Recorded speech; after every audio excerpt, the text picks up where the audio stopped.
Yo, what's going on, guys? We're here talking about the fact that the Los Angeles Lakers are not interested in pursuing Kyrie Irving in free agency, sources tell Tim Cato of The Athletic. And in order to acquire Kyrie Irving, the Lakers would have to sacrifice several of their deadline acquisitions that have allowed them to balance out their rosters. As well as sources tell Tim Cato that the Dallas Mavericks remain optimistic on their chances of re-signing Kyrie Irving. That's where I want to hear your thoughts down below in the comment section, guys. What do you think is the contract for Kyrie going to look? And from what we've reported in the past, Kyrie's going to get a 3 to 4 year deal from the Mavericks, and the Mavericks might go close to the full max. And he could be looking to make $120, $150 million, maybe even more. So before we continue today's video, I want to hear your thoughts, and let's get right into it. And this all started because Kyrie Irving attended the Lakers' Game 6 win over the Memphis Grizzlies. You know, he sat courtside, so everyone was looking at it. But the thing is, the Mavericks began to conceptualize the possibility of acquiring Irving last November when he was suspended for refusing to apologize for posting a film with anti-Semitic views to his social media. And the front office saw it as an opportunity to acquire a player of his caliber at a lower cost than typical for someone who's, you know, an all-NBA player. So let's talk about this.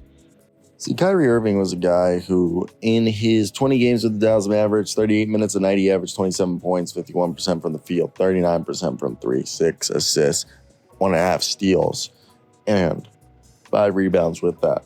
And that's the thing. He's still a valuable player, regardless of what people think. Like, Uncle Drew is that guy. And you got to think about the fact that this is definitely the best option for the Dallas Mavericks because, you know, Chris Middleton, DeAndre Ayton are guys we're hearing that they're targeting, but we know, and we're going to discuss that in a later video, but we know for a fact that right now this team is better with Kyrie on the roster than without him because the market, at least in free agency, and even the players that are expected to be available for trade aren't, you know, of his caliber.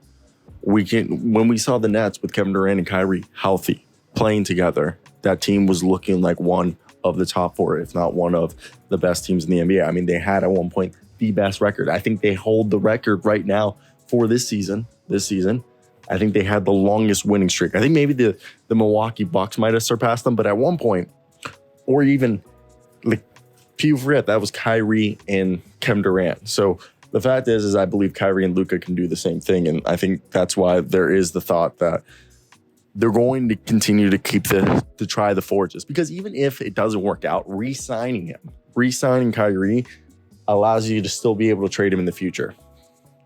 All right. And come on, it's a tax-free state.